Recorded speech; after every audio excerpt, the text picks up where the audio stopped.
Figuring shit out is all about knowing and understanding that you're never going to have it done. You're never going to have it figured out. This journey of undoing, unwinding, unlearning, and finding joy in it. What ways are you still figuring shit out? My name is Nya. I am the founder of Inside the Now. Once you know yourself, like the external things just become less. People are going to support you when the world does. And you pour back into yourself and create practices that align yourself with your identity. Not only does it bring you more joy and peace, but it allows you to have such more meaningful connections with the people and places around you. It was kind of like one of those aha moments where I was like, this is exactly what I need to do and I need to do it now.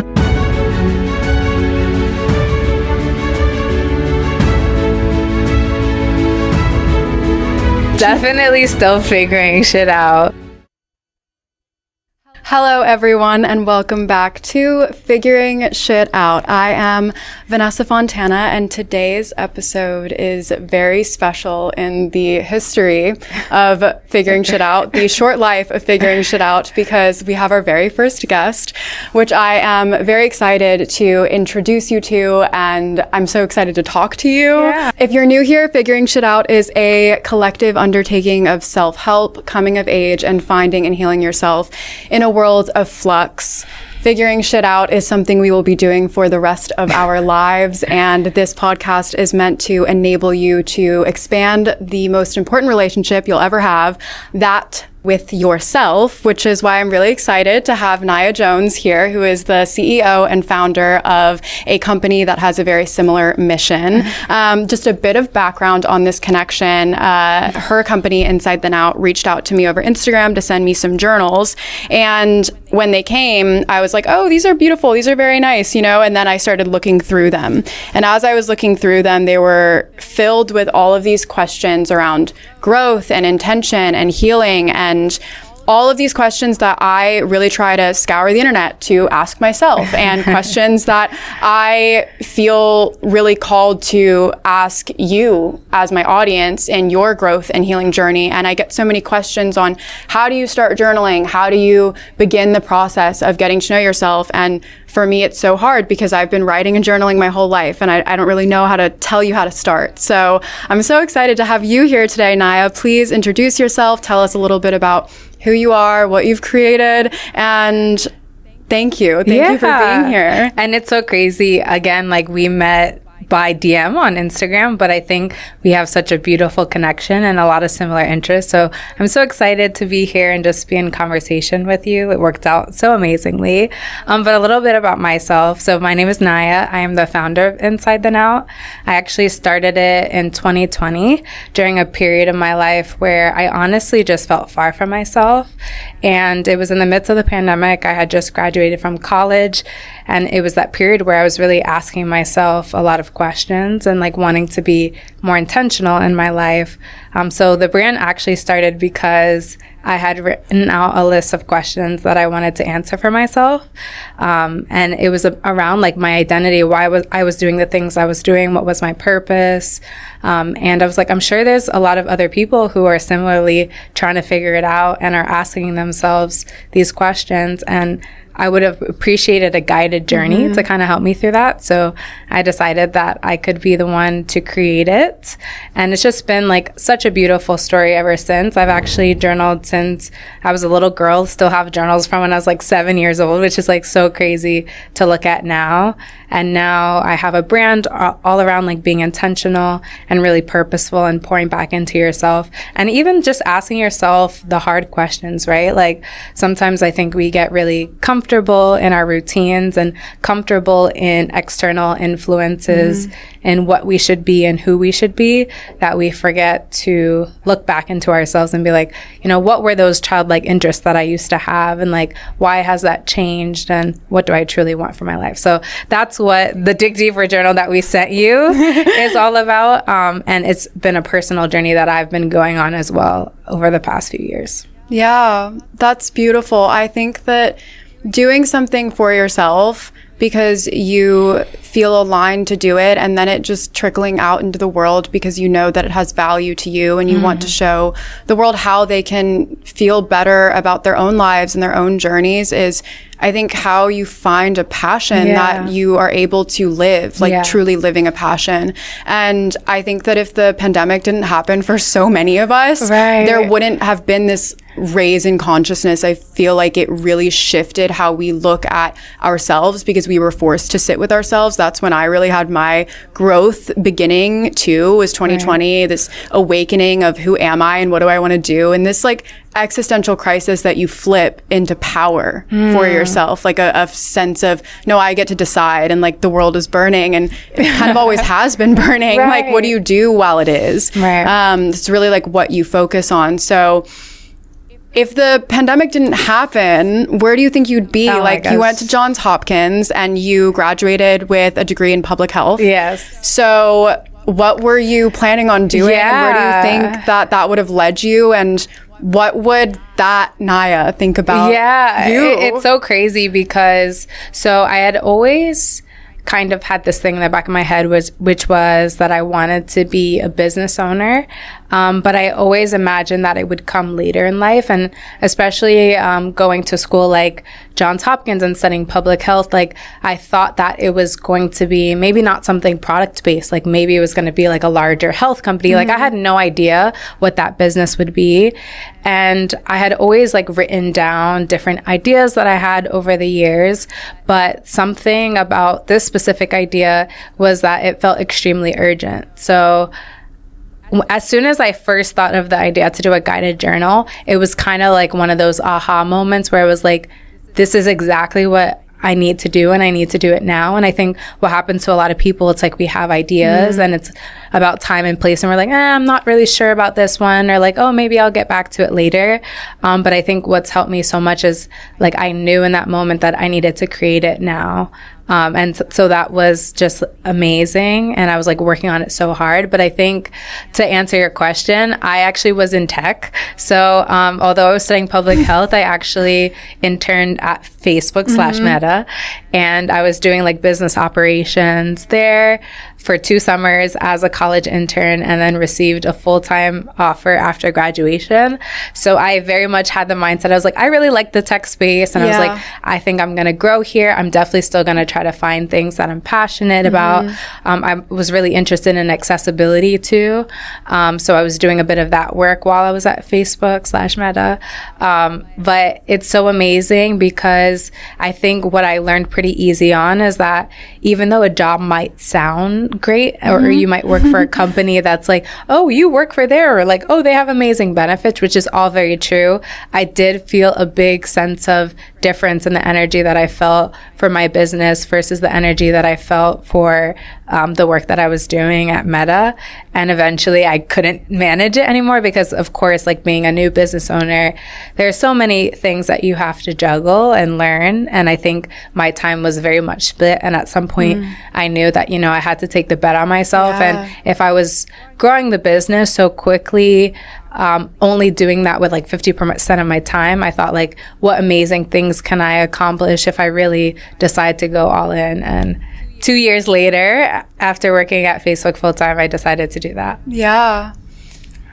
That's so incredibly resonant with me specifically and where I am in my life right now, because I work for a tech company, and I think I led a life for a period of time where it looked good on paper. And I knew that I needed to do what I needed to do because my priority really was New York City. I wanted to get here. And then I got here and I was like, okay, well, why am I here? Well, what's the point of being here? What's the purpose? And it took me a long time to really start to unwind that. And I'm still finding it. But when I started figuring shit out, it was listening to this inner voice that I had tried to shut up for so long. And I had put my creativity in a box because I really felt like, no, I can't have this and have this life that the world sees as approved. Right. And I think I'm at that point in my life where I'm realizing all of the harsh truths that is a caricature that I've created in order to appease the world and to appease my finances. I think I have a very, very similar experience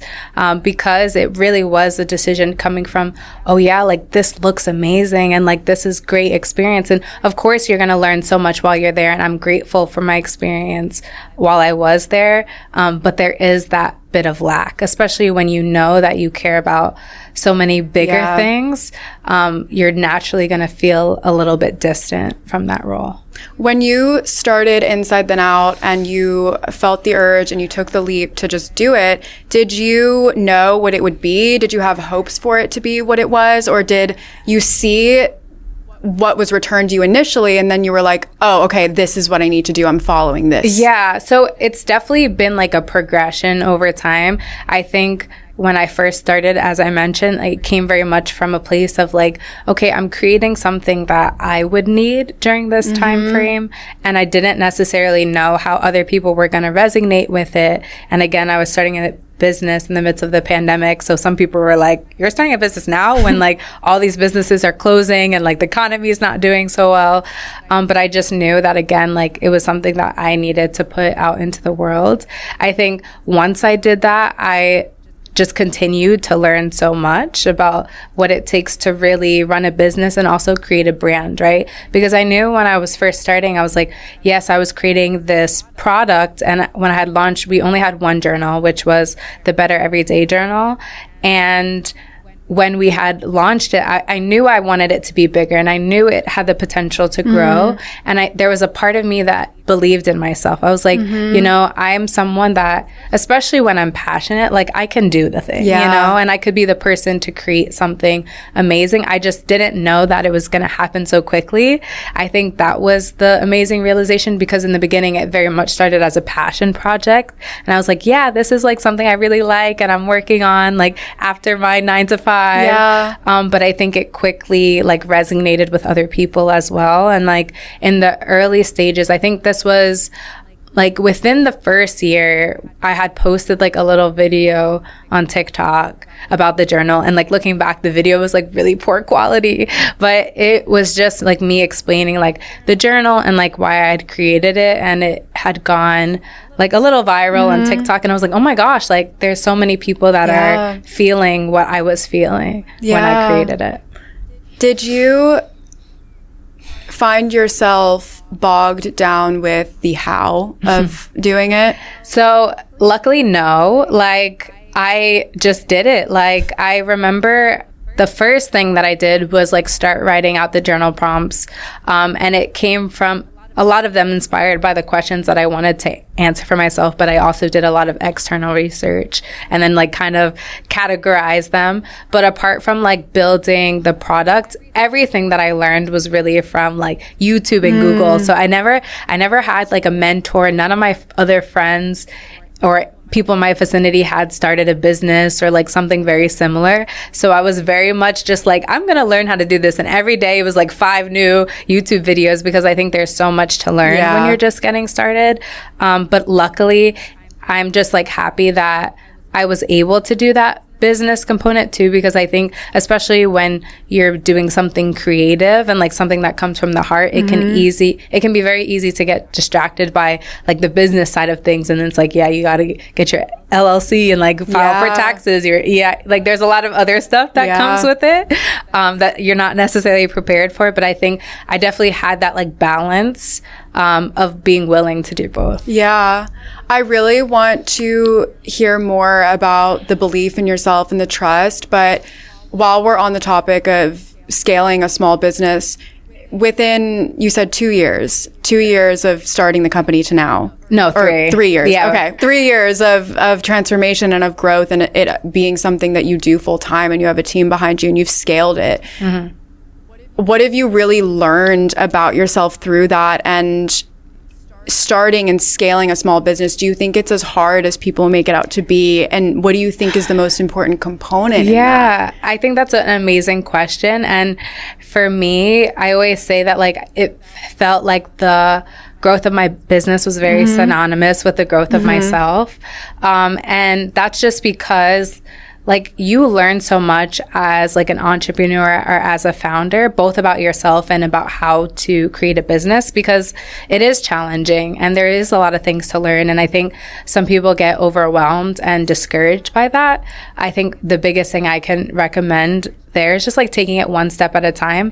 I think when you think about like the laundry list of things that you have to do, it's very overwhelming. But like I kind of approached it as like being a student again, you know, like I went to college and I was like, you know, like I'm just going to take a class every day. And each class is going to be on a different topic, just like I didn't know about certain things in school. Like that, we're here to learn. And I don't think learning is reserved for formal education. No. So I think that has really been my experience. Yeah. And I think if you follow that arrow of learning the things that you want to learn, you will always grow. Because I notice in the areas of my life where I always feel stagnant or unhappy, it's because I'm not learning anything, I'm not growing. And there is a certain familiarity that comes with the comfortability that is really speaking back to me and saying, this isn't for you anymore. You've outgrown this. And that is true for relationships. That's true for jobs. That's true for versions of yourself that you need to leave behind. And we cling so tightly on to those things. And I think our willingness to let them go and allow new things to come in, even though it's really scary because we don't know what's going to happen, is our ability in changing quickly. And I think that someone like you who's figured it out to a certain degree at your age, it's just the willingness and ability to trust yourself, believe in yourself, but also let go of narratives and stories that, you know, maybe don't fit you anymore. Exactly. So do you think that journaling was the most key component in that, or what gave you the trust in yourself? Yeah, I think it's crazy because like my business was started from me journaling, right? So like I mentioned, I was writing a lot during that period of time and like asking myself questions. So I think it's like really specifically tied, creating a journal from that. But I really did have to trust myself in the sense of like I could be the person to do it. I think there comes a lot of like imposter syndrome, which is like, oh, do I have like the expertise required to do something like this? Or like, what are people going to think? I think for me, a fear too was like, I didn't know anyone who had like written a journal before. And I was like, the only people that I knew that did have businesses were a lot of times in like fashion or maybe skincare. And I think I did get some like questions or like weird glances when I had told some people that I was going to start a journal, because they're like, what? Like, this doesn't make sense. But it was also like one of those moments where it's like, I see how everything I've done has been preparing me for this moment. Yeah, totally. And I think it's beautiful when we have experiences like this. Like I mentioned, like always been journaling, went through a period and I was like asking myself important questions. And then even like in my experience going to school or my experience even working at corporate, like there's so many things that I've learned from those experiences that I carry into my life now. And I think, again, everything was preparation. So I don't even say that like, oh, I hated corporate or whatever, like, because again, it taught me so much. It taught me so much too about like how businesses run and how big businesses run and like the importance of management and like connection with people. So those are things that I very much carry today as now a founder that is like growing my team. Yeah. You realize you're the only one who's ever holding you back. Right. You really are. And we look at other people and we're always saying to ourselves, why them? How them? They must have been blessed. They must have had some type of nepotism divinely or in physical reality. And it's just not true. It's like sometimes that is true. And privilege is definitely a big part of it. But a bigger part of it is your willingness to overcome the limitations that you have.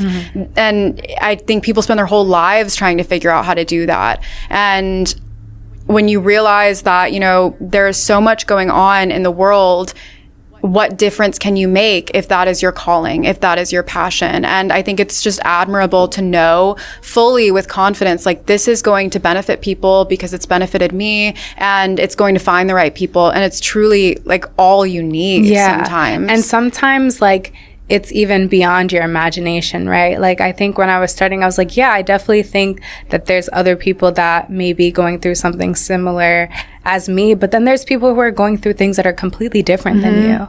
And I think that's something that I've learned is like, when you create something, you never know the full impact and what you create and like how people can resonate with that. And I think my proudest moments as a founder is always like hearing those stories, especially when they're like extremely unique and like specific. Like the way that the journal has been used is just like amazing.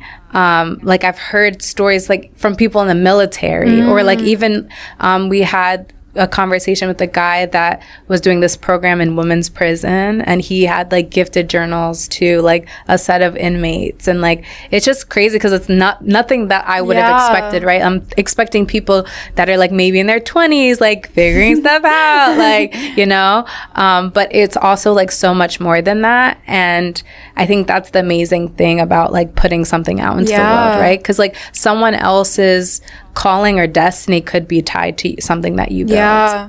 And I carry that with me because I always try to really balance the humility of doing something and knowing that it is important because it is valuable to me, and that's enough. Yeah. And then also the knowing that there is an ego attached to it. Like there is a sense of personhood attached to it, like Vanessa and who I am and in this world. And it's a really fine balance when your work is about improvement of self and growth of self and connecting to self, when, you know, a lot of it is put out into a world that is so self-oriented, but in the ways of ego, like egoic structures and, you know, wanting to get ahead. And so there's like a balance, I think, that you find and that I'm finding as well. And so I always really try to carry with me, like when I get complimented on my work or what I've done, there's an acknowledgement of I did it this way and no one could do it the way that I did it because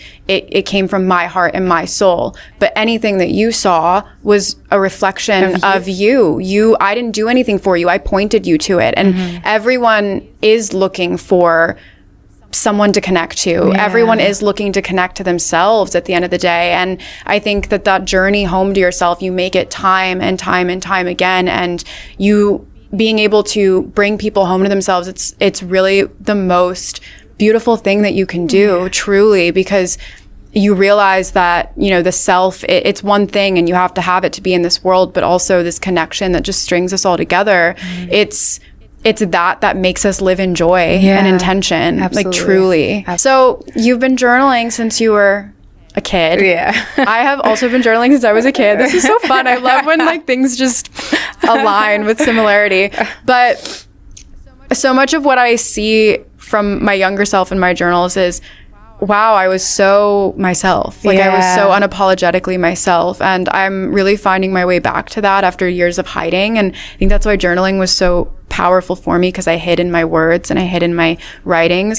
So what was young Nya like, and what have you learned from her? I think similarly, I was very open to trying new things. I think one of the most amazing things that I see looking back in my childhood is like I did everything. Like I tried dance, I tried gymnastics, I tried track, I did football, I've tried like every sport activity. I did theater. Like I very much would become interested in something and just do it, and I wasn't always good at it. And I think it didn't stop me. And I think as I get older, we start to lose those things because we evaluate ourselves, right? Like you may want to try a new sport, but like, oh, the people who have been doing this as a child are so much better than me. Or even before we apply to a job, we're evaluating if we have the skills like required to even apply, right? And I think a lot of times we do limit ourselves. I look back at like my childhood and I always like just want to give her a hug, and like I know she would be so happy how things turned out, even though like it was beyond her imagination at the time. I think when I was younger, I also did, like once I hit like middle school, high school, I did have a lot more insecurities, and I had always been really hard on myself. So now I think she would just be so happy that like things worked out for me. But I definitely would just love to continue to get back to my childlike interests. And I think we can find so many passions through searching through our inner child. Like we were just talking about that on our blog and on our page, because it's like, again, like when you're a child, you just do the things that you're interested in. And I just recently started playing tennis again. And I'm like, I don't have to be good. Like I could just play for fun. It's just for fun. Yeah. Life is a game. It's just fun. We get so serious as we get older. Do. Yeah, no, absolutely. And it's like, instead of waking up every day and just going through your day, enjoying and experiencing your day, and we forget the novelty of life.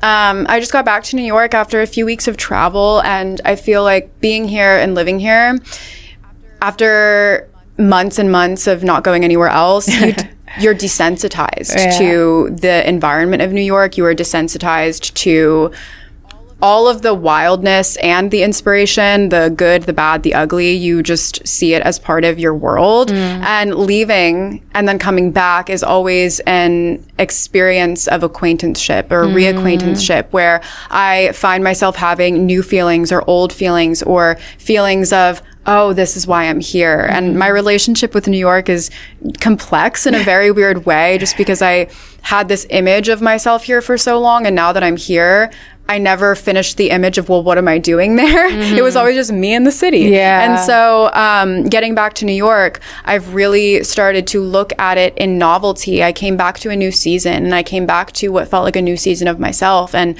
my life. And I let go of so much that I really needed to let go of by feeling through it, and coming back here and seeing the novelty of, I live here, I should be so grateful, and not should be, but truly feeling the gratitude for it, and like living my life every day in that gratitude, and forging a new path of, I let go of the past, who do I want to be now in the future, and really defining and creating that, and living with that gratitude and that novelty in any area of your life is what allows you to grow and see new things. So how do you, at this stage of your life, you know, you're young and you're still figuring shit out too. And, you know, I think like people will look at someone who's successful and say like, you have no problems, like you got it, you're good. And it's just not true. It's not true. And so how are you maintaining that element of happiness, like your internal world, and making sure that comes first, so that you can be what you are to your company and to the world and to yourself and to your family and your friends and young Nya. I'll be the first to say it's not easy, right? I think a lot of people, again, from the outside looking in, like, well, she figured it out. Like, it's good. Things are going well for her.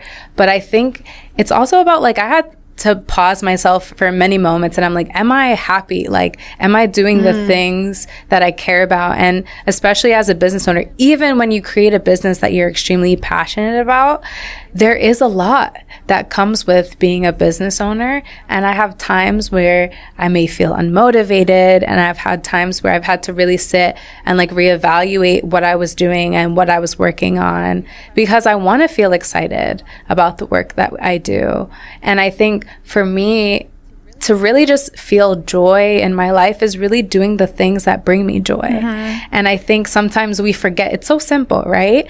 And one of, like, I think the questions in the journal is like what are little moments that are bringing you joy? And I think, and what do you want to be doing more of? And what do you want to be doing less of? And I really had to think about, like, what things bring me happiness? How do I create more moments of that happiness in my life? So whether it's like connection, or hanging out with friends, or meeting new people, or traveling, like, even if I have a busy schedule, I need to make time for those things that make life worth living. So when do you know that you're not in alignment? Like, when do you know that it's time to get back in? Yeah, I've definitely had moments where, so the stage I'm at in my business now, which is amazing and I'm super grateful for, whereas like if I don't do anything, my business will still run. So like I could do nothing today, and like I know at least like emails are being answered, and or people are getting their orders, and like we have some marketing happening.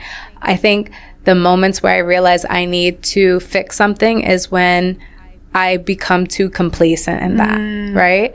I've had moments where I'm like, I don't feel like doing anything. Like, there's nothing that I'm working on right now that is exciting to me. because again, like you create something, you put it out in the world, like there's a level of like maintaining it. But I think as someone who has built a business, there's always more to do and more to learn.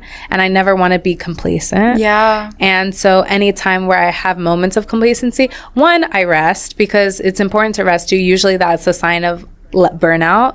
But then two, it's like really getting back to remembering my why. I used to have a sticky note on my mirror that said, remember your why, because again, as a business owner, they start talking to you about finance and they start talking to you about taxes and they start talking to you about return on investment. And you're like, I just wanted to make a journal. Yeah. Like, oh my gosh.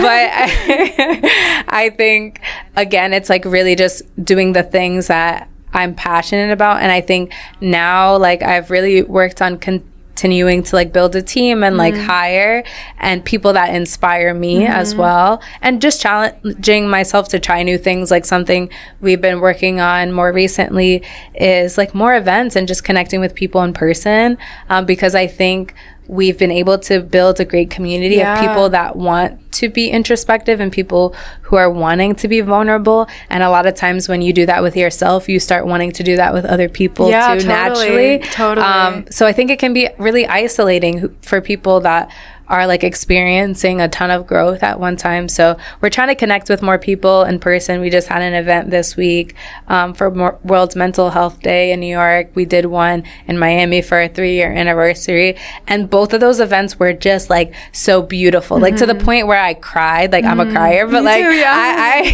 boo-hoo cried because I'm like, this is just so like beautiful, because as many times as you can like ship a product and like realize that like something you created is in someone else's home, seeing people in person and hearing them and hearing their stories is just like a completely different level of connection. And I definitely want to continue doing more of that. Is that your why? What is your so, why? So yeah, I love that question. My why is creating a space for people to pour back into themselves so that they can be more aligned with themselves, but then also allowing that to be a step in connection with other people, right? Because I think, again, as I mentioned, it's like when you pour back into yourself and create practices that align yourself with your identity, not only does it bring you more joy and peace, but it allows you to have such more meaningful connections with the people and places around you. Yeah, because you see people as people. You see them as humans. And we forget that when we look at life as a zero-sum game, or we look at it like everyone needs to get ahead or wants to get ahead, and it's every man for himself. And I think being vulnerable is so courageous, and just sharing that you're confused, you have doubt, you're going to overcome it, but you have it. Like everyone has it. And being able to give voice to it and not being scared to voice your fears or the things that you want to leave behind. And I've really learned how to do that, and really learned that it's actually not so scary to be open and to share myself with the world. And I don't need to hide behind this image of got it together. I don't need to be anything other than what I am. And that will actually lead me closer to who I want to be. And you give other people the power of being vulnerable by being vulnerable yourself and saying like, we don't have to play pretend. Like, we don't. I swear I'm a person too. In business, it's kind of hard, and it's a bit different where sometimes I'm in meetings and I really just want to bring everyone down from their titles. I'm like, can we just stop pretending like we're not human beings? Do we have to say circling around and following up on this and this note and this? And it's the jargon that people hide behind to not connect with other people because they're making it about an object or a thing. And it seems efficient, but it decreases your motivation for life and for everything, you know, like that's why finding people you trust in any area of your life is really impactful and important, but especially in work, because when you respect the people that you work with, the people that you work for, when you see their vision and their purpose and you have your own and it aligns, like the challenges in your way are nothing. They don't matter, you know? It's always back to the why of what you're doing and the intention behind you setting it. And I think it's really impactful. How are you leading your business like that? You know, how are like everything you've learned in corporate, everything you've learned in school and in life, like the school of life, how are you leading? Yeah, absolutely. I think for me, a few things come to mind that are really important, especially as like we're growing and I'm working with other people now, is like one, when I first join, like I always make them like fill out a survey, which is like, how, like, who are you and like how do you work best? Because I think, again, it's very easy for us to like strip people of their identities when it comes to work. But I think everyone's identities make them such a better like employee or relationship, right? And I think for me internally, it's really important for me to continue to create a community and just work with people that are really passionate and just really amazing at what they do. I love when I can learn from other people, and I want to continue to foster a sense of learning. Another thing that's really important to me in that learning aspect is just like continuing education. Like I always encourage, like I will pay for any courses that you send my way. Like I want that like excitement. I want to try new things. I want to share new ideas. And then I think when it comes like externally, in what I put out in the world, it's really just creating community and creating resources and having conversations that matter. Especially in the past few years, people, when they approach wellness, sometimes it just feels like very superficial or very taboo, or like, oh, this is like what's trending right now. And I never want to get caught up in the trends of what wellness is. Like I want to continue to have meaningful conversations, even if those conversations are challenging.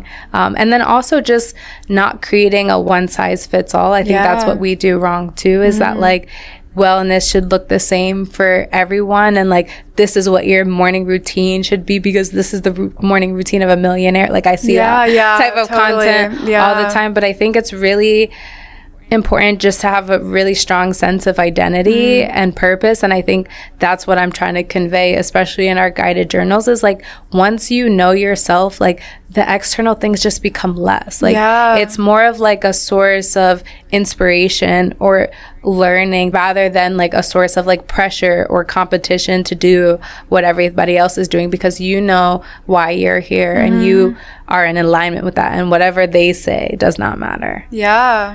So how did you, or how are you unlearning some of the things that were holding you back? And especially, you know, acknowledging that running a business is not easy, being a business owner, being a founder and sitting atop people who you want to give a good experience in working for a brand that's centered around something really important, being a woman of color who's a founder and living in a world that is created by perhaps the opposite sex. And you know, there's a lot of challenges that come with that, but they do become smaller and smaller the more that you are grounded in yourself. So what did you have to unlearn, and what have you learned along the way? I think I'm a recovering perfectionist, as I like to call it. I think the biggest thing holding me back is always just like my overthinking. Like I'm always overanalyzing things. I always want things to be perfect, but that doesn't exist. So I'm always trying to, of course, like always do the best job that I can, but also realize that there's nothing perfect and all I can do is the best that I can. And there's so much information to learn. I think I grew so much when I was able to, you know, throw away some of that imposter syndrome and say like, yes, I don't know everything about business, and I don't know everything either about mental health, and I don't know everything about wellness. But I have my experiences and I have my learnings that I've been able to absorb over the years, and like that is enough. And there's always more to learn, and there's always other people, right? Like I can always consult experts. Like I don't need to be an expert. I don't need to have a master's degree, or I don't need to have an MBA to be able to create something like this. I think that's like the biggest thing I have learned, and it's been like really encouraging, especially when you're in the beginning starting it out. Like I think you have naturally like a lot of doubt if you can do this and if you can do this well. So is that how you overcome and overcame doubt? I mean, doubt is an everlasting and ever-changing thing.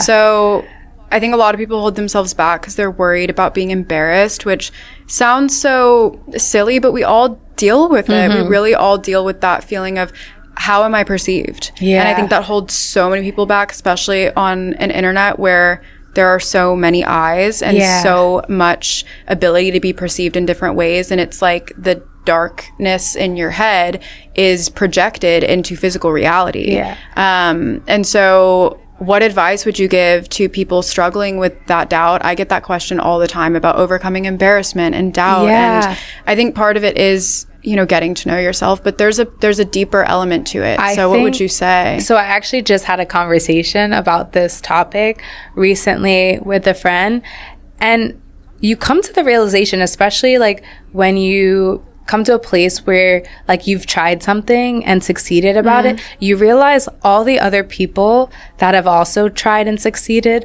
are not the same ones judging. Yeah. Usually the ones judging are the people who have never tried anything for themselves. Because I think as a business owner, as a content creator, all of those people will never judge someone in the beginning stages because we all were in the beginning stages at once, right? So there's a level of compassion and understanding. And I think we might look at the people who in our eyes have made it. They started in the same place that you are right now, and they will be the same ones that would be supportive of you starting. The only ones not supportive are the ones that can't imagine that life for themselves or can't imagine themselves creating or putting anything out in the world. So I would just pay attention to like who you're listening. And sometimes we also just make things up in our head. Like sometimes we just think like, oh yeah, people are going to judge us if we do that. But a lot of times like those are the messages that we're telling ourselves and it's not truth. So sometimes we have to surround ourselves with truth and other people that are going to uplift us. And we also have to uplift ourselves. Like that comes with like a lot of affirmations and just, again, like coming back to a place of like, I can do this, like I am the person for this, I think is extremely important. Yeah. I think your inner circle and the people you spend your time with is so important. And I've had this thought in my head, you know, why are some people so free? Why do some people not give a single fuck? Why? I don't understand why some people are so able to unapologetically be themselves and they just don't care. And then there are other people who are riddled with self-doubt. And there's like this spectrum of caring and not caring. And of course it matters in certain instances or certain degrees, etc. And it's so interesting because the people who don't care, they have no fear. Like, and the people who do care internalize that fear for them. They take it on. So it is true. It's the people who are sitting on the sidelines watching the people who aren't, who are judging. And you never want to take advice from anyone who you wouldn't want to be. And I'm really learning that. And I'm learning how to see my time as currency. And it's so important to do that when you want to build anything, when you want to build yourself, to know that you're valuable and your time is valuable, your energy is valuable. And if you treat it like it's not, then your life is going to show you that it's not. Exactly. And it really is sometimes that simple about removing people or maybe minimizing your time with people who aren't helping you to grow because it will make way, it will make space for it. Yeah. Do you feel like your relationship with yourself has really enabled you to create depth of relationship with people in your life and have that inner circle that gives back to you? And what are your thoughts on that? Yeah, absolutely. And I think you will realize, especially when you create something, is that like people are going to support you when the world does, right? So like the most like support or encouraging messages that I get from people that I've known for the longest is actually like when I accomplish something and they're like, oh wow, like you are doing a good job, or like, oh wow, like can I get some advice on this? And I'm like, that's so interesting that now you came around.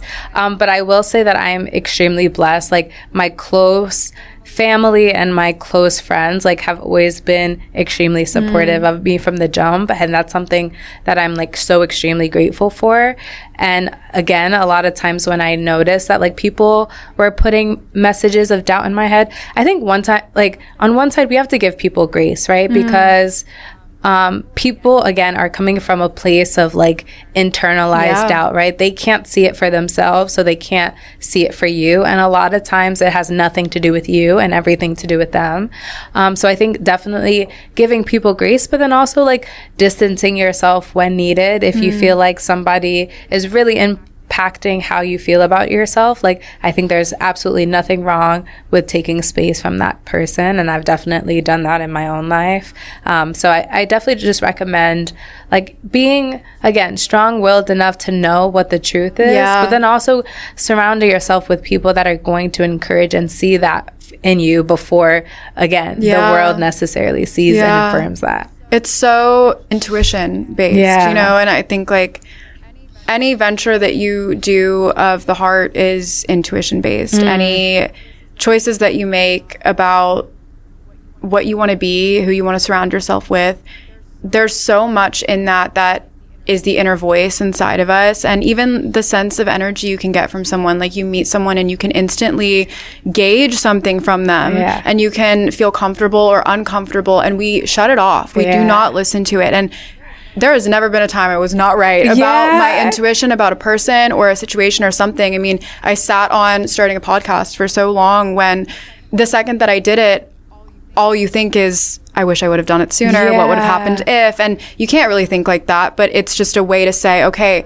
when I hear that voice, I will listen to that voice. That voice is so much more wise than I am. So how has that grown for you, and how do you listen to that with people and situations? And are there ever times where there's a logical way of doing things? You know, maybe your business partners are saying, you know, Nya, you should do this, but you're like, nope, doesn't feel right. Like, how much do you lead your business with intuition? Yeah, a lot. And thankfully, I don't have investors, because I think when you have investors, you can't say to them, like, it doesn't feel right. But thankfully, I have ownership of my company, so definitely leading with intuition. And funny enough, I recently had a conversation actually right before this with a friend over lunch, and we were talking a lot about the importance of your intuition, because it is a culmination of like all of your experiences, and a lot of times it is true. And I remember even going back to the college days, like they used to always say, like, when you change your answers on the test, usually your second answer is wrong. Usually your first answer,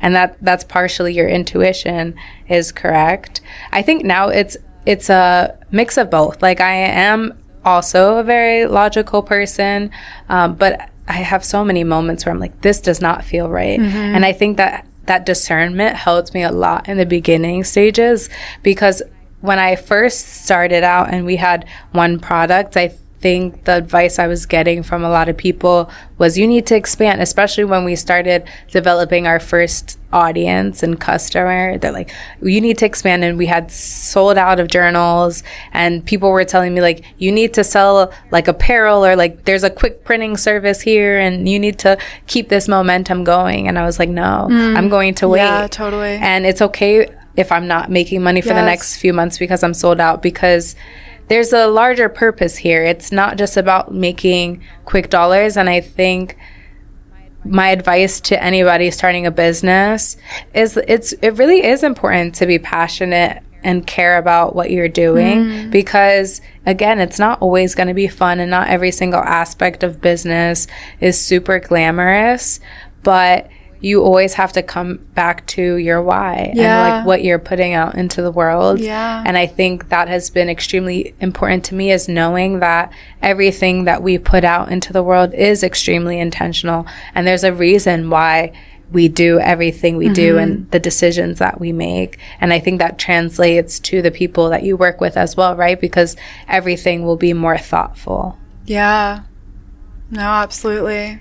I think that when you have healed a lot to become, and you're endlessly becoming, there is a sense of wisdom that you do begin to trust that inner voice. And I mean, I don't know if this is a shadow on my end, but I always find myself really cringing or like constricting when someone's like, you need to do this. Because I feel almost this visceral protection over my autonomy. I'm like, don't tell me what I need to do. And so I always sort of separate from, okay, what is shadow in this intuition? Is it me wanting ownership? Is it me wanting control? Or is it actually how I feel in my grounded ability? And then also not looking at other people who are guiding or advising you based on their own experiences as enemies for going against your intuition. It's all a balance, truly. Again, people are coming from their own experiences and their own singular view on life, and I've had definitely a lot of strong-minded people in my life that tell me what I should do and what I need to do to make more money or to be more successful, and however success is defined in their eyes. But I think I also have a deep awareness of how I define success, and that may be different from theirs. So just, again, knowing what you stand for and continuing to disregard things that are not in alignment with that. Yeah. I kind of want to do something. Connect with your journal. Of course. Pick a section. I'm just gonna pick a random question from this book and ask you it, if that's okay. Yeah, of course. I mean, you created it. You've probably answered it a million times. But intention, healing, gratitude, presence, purpose, or growth. Which one? Presence. I think I need a bit of presence in my life right now. It's like healing Russian roulette. Okay. Okay, maybe you just flip randomly after. This is so funny. Okay, it says, how do you recharge? That's a really good question. I think for me, recharging is really getting back to myself. So my best times and ideas where I actually feel at peace is honestly when I'm alone and it's quiet, and maybe I have a candle lit and I have some soft music in the background, but just being really intentional about getting back to my space. Because, you know, I have days where it's like I have so many meetings or I've been running around, and I think, again, I have to pour back into myself and do the things that make me feel connected to myself. And I think also for me, recharging always looks different. I always say that, you know, I think people have this concept of what your routines should look like and what you need to do to be well. But I think the whole nature of wellness is things that make you feel good. And sometimes, again, things that make me feel good, maybe going out and playing tennis, or maybe it's reading a book, or maybe it's journaling. I just let that change as the seasons of my life change, and really just listening to my mind and body and giving it what it needs. Yeah. You don't realize how much you're stuck in a routine that doesn't serve you when you don't actually survey it. And I'm noticing, actually, funnily enough, I'm not journaling as much. And I used to wake up every day and journal and just like write, because my mind needed a place to pour out of. And now I feel this protection over my ability to do nothing. I'm like, I don't want to think until I have to. Like, I'll journal in a couple hours maybe if I feel like it, but I would rather really spend my time in presence, true presence. And it's whatever that ends up being for you. And I think it really is intuitive. And sometimes we go back to methods that worked in the past that don't work anymore. We outgrew them. We're evolving, we're changing, we're figuring shit out. And we don't need to feel guilty for it. No, the shame and the guilt is really something to let go of and to keep letting go of, because the world will make you feel guilty for being anything at all. That's why that groundedness is like so essential. We have like 5 minutes left. So I want to end with a question, which you will be the first one that I ask, that I want to end every guest episode with. Figuring shit out is all about knowing and understanding that you're never going to have it done. You're never going to have it figured out, that when you solve one problem, another problem comes. And your biggest problem that you solve, and you have something new and shiny and beautiful, that's imbued and embedded with so many things you're going to sort through. It's this journey of undoing, unwinding, unlearning, and finding joy in it. So in what ways are you still figuring shit out? Definitely still figuring shit out. I think for me, I've experienced many growing pains in having a business. And I think, again, from the outside looking in, things may look really successful, but I'm also like such an overthinker, and am always like asking myself questions and making decisions that I have no idea if this is like the right decision to make. And I think for me, what that really looks like is just continuing to give myself grace and the ability to learn and not beat myself up for making mistakes or not doing things right, and taking everything as an opportunity to do it better next time. Yeah. And then 2-part, what advice would you give to someone who is starting their journey of figuring shit out, is starting their journey of learning to enjoy it and learning to surrender to that experience? I think the advice I give, I think it really just starts with introspection. I think once, again, you become really aligned in who you are and what you want, I think you will naturally do things that are in alignment with those. And then again, just do the thing. Like there's really nothing holding you back that is real. And a lot of times, like we make up these stories in our head, or we have external influences. And even if it puts you at a disadvantage, or there's more steps that will take you to get there, it's still very much possible.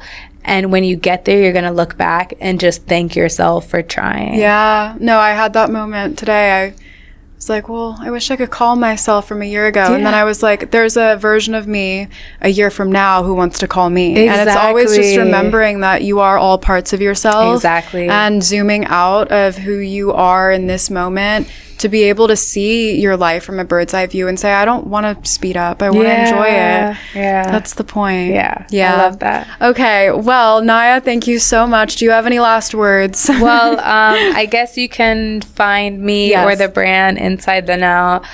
We're on all platforms at Inside the Out or InsideTheNow.com. You can also find my personal page at Nya Jones. But thank you so much for having me. This was such an amazing conversation, and I'm so happy that we got to connect. Me too. Nya stepped into the room, and I was like, I really would like to forget that the camera is here because the camera is so intimidating, and this is not my room. And I'm like, whoa, what is this? So I feel like we really did well. Yeah, we did good. I felt like I was just talking to you. So that's amazing. Good company, good conversation. My camera just died, so that's perfect timing. But thank you guys for listening. And if you liked this episode, please leave a review. Let me know your thoughts, and be sure to follow Nya and follow the brand, the beautiful thing that she has created and continues to pour herself into. Everything will be linked down below, and you can find her on the platforms in the description. Awesome. Thank you so much.